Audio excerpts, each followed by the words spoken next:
Est-ce que je connais les petites astuces pour éviter le gaspillage alimentaire quand on cuisine? À vrai dire, pas beaucoup. Je dirais que c'est essayer de terminer ce qu'il y a dans le frigidaire. Aujourd'hui, Consomag vous dit comment cuisiner en gaspillant moins. Si la cuisine est souvent synonyme de plaisir, elle peut aussi être synonyme de gâchis. Pour preuve, le gaspillage alimentaire représente 29 kilos par an et par habitant.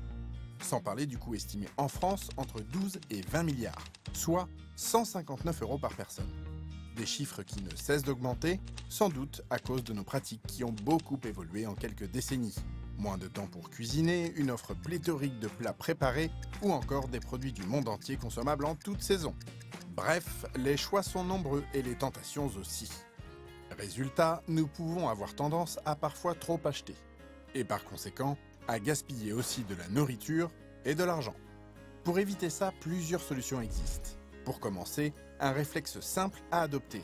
Toujours regarder la date limite de consommation, la fameuse DLC que l'on retrouve sur les emballages, avec la mention « à consommer jusqu'au », suivie de la date. C'est cette date qui doit vous faire choisir le produit à cuisiner en priorité. Faire attention aux dates de péremption quand on prépare un repas, c'est important pour ne pas gaspiller.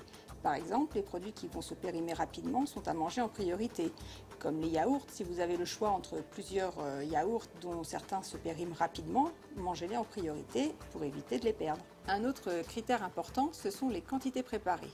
Pour cuisiner la bonne quantité, pour les légumes secs ou le riz, n'hésitez pas à utiliser un verre doseur qui vous permettra de préparer la quantité la plus adaptée. Si vous avez des restes de repas, conservez-les. Vous pourrez les manger plus tard, tels quels ou en les réaccommodant.